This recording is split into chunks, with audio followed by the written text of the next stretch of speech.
I stand before you this year to talk about something fun, I hope. The subject of my presentation is comic books, and in particular, The Incredible Hulk. I thought there was something interesting to say about that familiar character and its intersection with general semantics, so I began to look into the archives of etc. to see if we'd published anything in this area in the past. One very interesting article came up in my search. Back in 1972, etc. published a piece by Arthur Berger of San Francisco State University titled Marvel Language, the Comic Book and Reality. It's an interesting submission, but the parts that stood out most to me were the introduction and conclusion, which I hope you'll indulge me to read aloud. The article begins, I would like to investigate some of the unique qualities of the Fantastic Four and the Amazing Spider-Man, which we find in Marvel language. We are really looking at the work of Stan Lee, who plots and writes these stories. It is his innovations on the characterological aspects of the comic book, the flawed hero, and in the linguistic aspects, irony, self-parody, and hyperbole, that distinguishes these two comic books. Some of the other comic books of the Marvel group, such as Captain America, do not have these elements and are as childish and uninteresting as most comic books. That made me laugh out loud the first time. Berger's piece concludes with the following remarks. This is heady stuff for what used to be a relatively simple-minded form of subliterature. The fact that some 50 million copies of the various Marvel comic groups' publications are sold every year suggests that these comic books, and many others, mean something to their readers, in italics, mean something. Those of us who are interested in communications and the social order might well spend a bit of time with the comics. They are, after all, an important part of our semantic environment, and as such deserve and perhaps need explication and analysis. The transition from beginning to end made me laugh out loud for the second time, as it seems Berger's arguing that comic books are mostly childish and uninteresting, but that having studied them, they're now deemed worthy of more attention. In fairness, Berger was contending with the prevailing sentiment of 1972 that most popular culture was low and unworthy of high scholarly attention. It seems quaint for him to acknowledge that because comic books mean something to a lot of people that they're worth studying. Thank goodness we've made progress in that area, so here I am. Writer Stan Lee and his artist partner Jack Kirby first introduced the story of the Incredible Hulk in The Incredible Hulk #1, 1962. The two men drew inspiration from the tale of Dr. Jekyll and Mr. Hyde, along with Mary Shelley's Frankenstein monster and the Golem of Jewish folklore. The story begins in a laboratory facility where Dr. Bruce Banner is preparing to test a new gamma bomb for the United States military. Banner, wearing a white lab coat and smoking a pipe in the laboratory, is suddenly confronted by an irate General Thunderbolt Ross about the lengthy preparation for the test. The general shouts, "My men have been stationed here for weeks wasting time because of your infernal delays. Are you going to test that blamed bomb or not?" Banner replies, "Of course, General. It's just that I must be sure every precaution has been taken. We are tampering with powerful forces." I just love his face in this panel. The following panel features a wild-eyed, enraged General Ross screaming back, "Powerful forces, bah! A bomb is a bomb. The trouble with you is that you're a milksop," which is awesome. "You've got no guts. They should have put me in charge of this test. By thunder, it would have been done by now," which coincidentally is verbatim Tom Gencarelli's teaching observation notes from my class. It's amazing.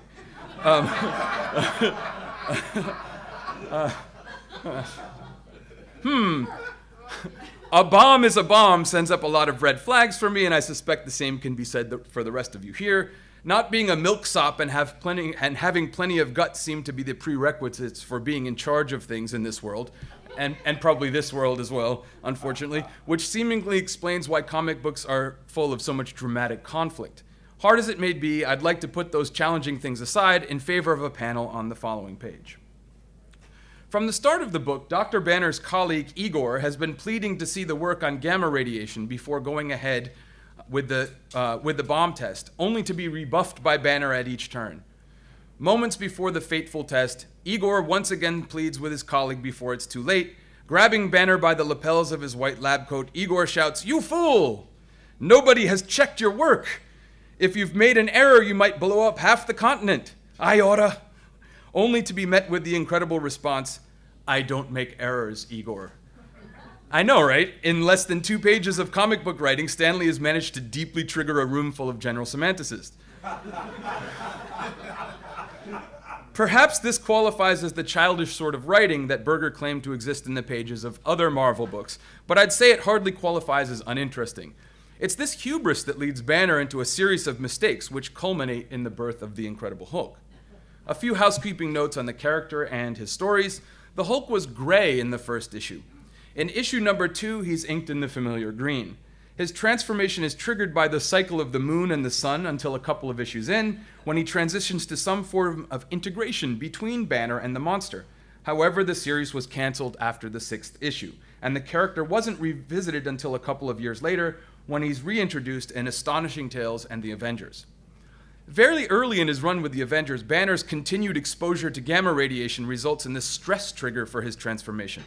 It's noteworthy that the early representations of the Hulk do not characterize his speech as animalistic or childlike in any way. Hulk's dialogue reads seamlessly with the other characters in the stories.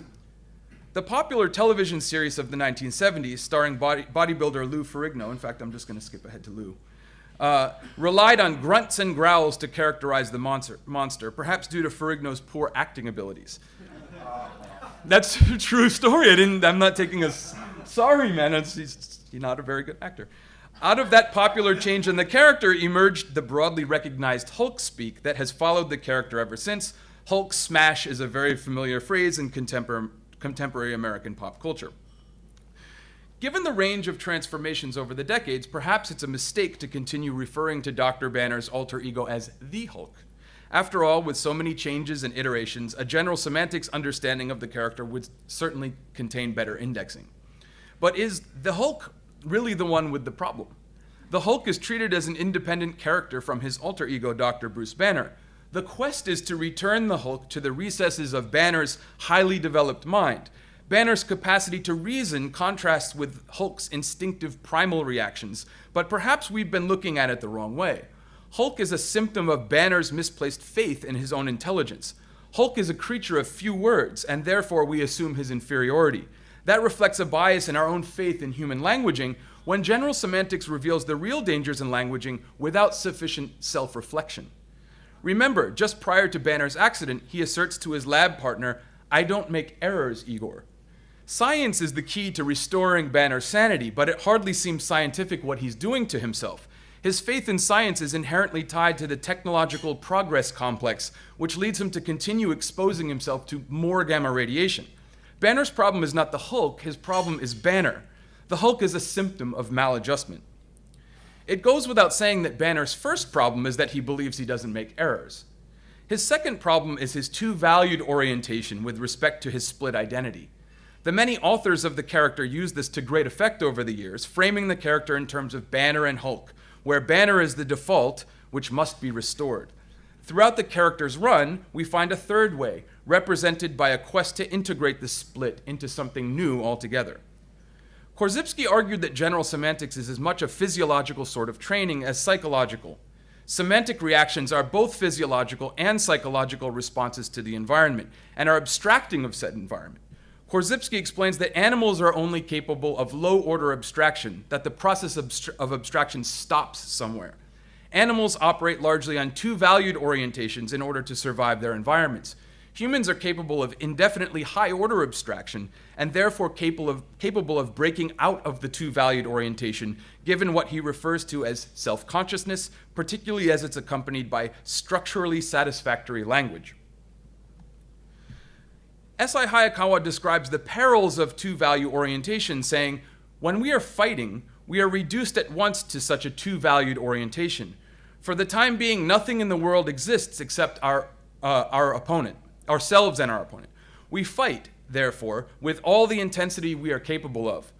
Our muscles are tense, our hearts beat much faster than usual, our veins swell, and the supply of white corpuscles in our bloodstream increases to take care of possible damage.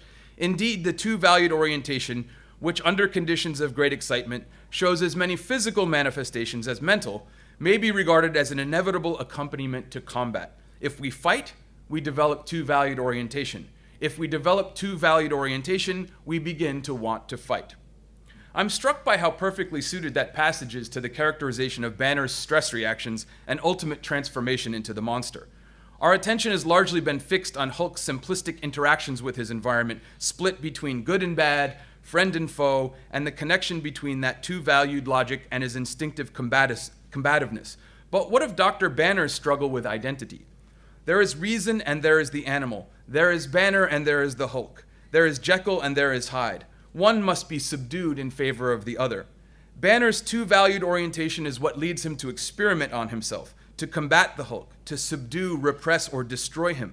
His two-valued orientation is a product of some internal fight that predated the faithful gamma radiation accident, but the two-valued orientation in his diagnosis of his condition is what makes him want or need to fight and inevitably transform. Mind and body, brain and brawn, human and animal, reason and emotion, strength and weakness, good and evil. Stan Lee's stories operate on the platform of this duality of man theme, but it seems to be a narrative device rather than an accident of his own thinking. Banner was never intended to be the ideal of reason or the answer to the Hulk's problem. Banner's human frailties, the errors, begin with thought. They begin with his lack of self-reflection. The Hulk is not a curse or a punishment or a disease. The Hulk is a clue that Banner 1 was never in control. The Hulk is an abstraction of Banner's false faith in his own control, and Banner Hulk, aka Professor Hulk, is the state of being represented by Banner's adaptation to higher ordered thinking. Only when he learned to consider the Hulk a part of his personal evolution could his personalities integrate successfully. Korzybski was interested in a science of sanity. Professor Hulk is the epiphany of that science of sanity. Korzybski's book is titled Science and Sanity, which is ultimately what the story of the Hulk is critiquing. For all of his technological and scientific prowess, Dr. Bruce Banner was really, really bad at science as an inwardly directed organizing principle. This is a lesson for scientists and intellectuals everywhere, to be honest.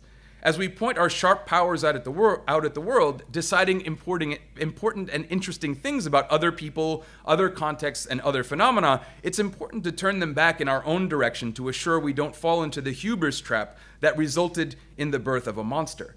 We are most in danger precisely because we think we've immunized ourselves against stupidity. Buckminster Muller. That's really good. That's my online name. Sorry. Buckminster Fuller's name came up several times last night, both in dinner conversation and during the Korzybski Memorial Lecture. I've always been partial to a little article he wrote in 1966 titled The Music of the New Life, Thoughts on Creativity, Sensorial Reality, and Comprehensiveness, in which he relates a story about a talk he gave to scientists about their profession. He asked them to take good care with their belief in their own superpowers, reminding them that despite all their education and heightened powers of observation and analysis, most of them still insisted on talking about the rising and setting of the sun. Thank you very much.